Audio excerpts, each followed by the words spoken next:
안녕하세요. 지난 시간에 간의 기능 중 탄수화물 대사, 아미노산과 단백질 대사에 대해서 알아보았었고요. 이어서 지방 대사에 대해서 알아보겠습니다. 지방 대사에서 간의 역할은 크게 세 가지로 분류할 수 있는데요. 첫째는 지방을 이용해서 에너지를 만드는 일을 합니다. 그 과정을 보면 우리가 식사로 지방질을 먹으면 지방질은 췌장 효소와 담즙에 의해서 분해되어 지방산으로 된 후 소장에서 흡수되고 문맥 혈을 따라 알부민과 결합하여 간까지 운반되어서 산화 과정과 혈류를 거쳐 에너지를 만드는 것이죠. 둘째는 간은 탄수화물을 글리코겐으로 저장한다고 했는데 글리코겐으로 저장하고도 남은 탄수화물을 지방으로 변환시켜 지방 조직에 저장하도록 하지요. 그러니까 지방을 먹지 않고 빵이나 밥 같은 탄수화물만 많이 먹어도 배가 나오고 내장 지방이 쌓이게 되는 것이죠. 셋째, 간은 지방산의 산화 과정 중 생긴 물질을 이용해서 콜레스테롤을 만들고 하루에 약 500mg의 콜레스테롤을 이용해서 담즙산을 만들어요. 이 담즙산을 만드는 이유는 고기를 먹었을 때 지방을 소화시키는 담즙산이 필요하기 때문이죠. 그래서 원래 콜레스테롤은 무조건 나쁜 것이 아니고 이렇게 콜레스테롤은 담즙산의 원료가 되기도 하고 피부에서 비타민 D를 만드는 원료가 되기도 하고 남성 호르몬, 여성 호르몬의 원료가 되기도 하고 세포막을 튼튼하게 고정시켜주는 역할도 하고 뇌세포에도 필요하고 콜레스테롤이 우리 몸에서 하는 일이 굉장히 많기 때문에 콜레스테롤을 억제하는 고지혈증 약을 오래 먹으면 콜레스테롤 합성을 억제하기 때문에 여러 부작용이 생기는 이유이죠. 보통 병원에서 혈액검사 후에 LDL이 130이 넘거나 총 콜레스테롤이 200 넘어가기 시작하면 고지혈증 약을 미리 먹는 것이 좋다 해서 스타틴 계열 고지혈증 약을 처방해 주는데요. 이것을 1년, 2년 주구장창 먹으면 여러 부작용이 생겨요.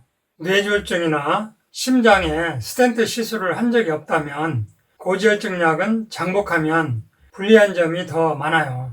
근육통이 생기기도 하고 남성 호르몬이 부족해지니까 정력이 떨어지기도 하고 뇌에도 영향을 미치기 때문에 자꾸 깜빡깜빡 잊어버리기도 하고 담즙산이 부족해서 고기를 먹으면 소화가 잘 안 되고 비타민 D 혈중 농도가 올라가지를 않고 비타민 D 혈중 농도는 최소 30 이상 40, 50, 70 정도 유지해주면 암도 잘 안 걸리는데요.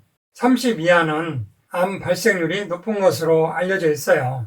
그러니까 뇌졸중이나 심장 스텐트 시술을 하지 않은 경우라면 웬만하면 고지혈증 약은 장복하는 것은 이득보다는 손해가 더 많을 수 있으니까 신중하게 선택하는 것이 좋아요.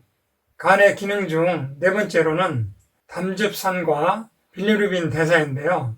간은 담즙의 주요 성분인 담즙산을 생성하고 빌리루빈이라는 노폐된 색소를 제거하는 역할도 하는데요. 간 세포에 의해서 콜레스테롤로부터 생성된 담즙산은 담도를 따라 내려가 담낭에 저장되어 있다가 식사 때 음식물이 장에 들어오면 담낭이 수축하게 됨에 따라 십이지장으로 배출되고 소장으로 배출된 담즙산은 지방이나 지용성 비타민 A, D, E, K 등의 흡수를 돕는 역할을 한 후에 소장 끝부분인 췌장에서 대부분 재흡수되어 문맥을 통하여 다시 간으로 들어가 재활용되고 우리가 이것을 장간순환이라고 하고 담즙산은 일부분만이 대변으로 배설됩니다. 간은 수명을 다한 적혈구가 비장과 간에서 파괴될 때 나오는 빌리루빈을 대사시켜 몸 밖으로 내보내기 쉽게 하는 역할을 하기도 하는데요. 적혈구는 우리 몸에서 4개월 정도 활동하고 죽는데 이때 빌리루빈이 나오게 되고 이 빌리루빈이 배설이 안 되고 혈중 농도가 높아지면 눈과 피부가 노랗게 변색되고 소변색이 붉게 변하게 되는데 이것을 황달이라고 하지요.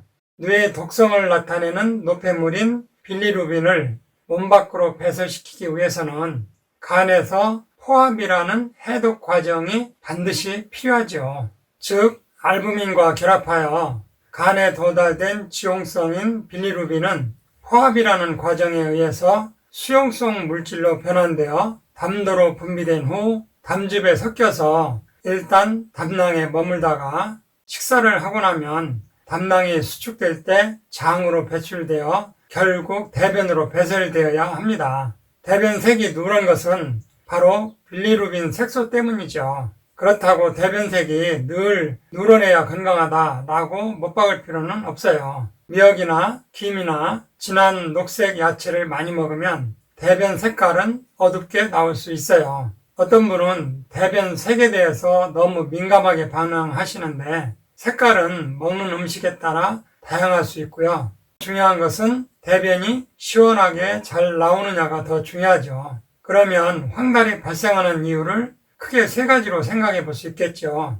첫째는 비정상적으로 적혈구가 많이 파괴되어서 빌리루빈 생산이 너무 많아져 간에서 이것을 다 처리할 수 없거나, 둘째는 급성 혹은 만성 간염 또는 간경화증 등에 의해서 간 세포 기능이 저하되어서 간의 빌리루빈 처리 능력이 현저히 감소하는 경우, 그리고 셋째는 빌리루빈 양이 많은 것도 아니고 또 간에서도 다 처리했는데도 빌리루빈을 간으로부터 소장으로 운반하는 길인 담도가 어떤 원인으로 인해서 막히게 되면 빌리루빈이 담도 내에서 혈액으로 다시 역류하게 되면 황달이 나타날 수 있겠죠. 오늘은 간의 기능 중 지방 대사에 대해서 알아봤습니다. 지금까지 들어주셔서 감사합니다. 이상으로 오늘 천약사의 건강과 약 이야기는 여기서 마치겠습니다. 감사합니다.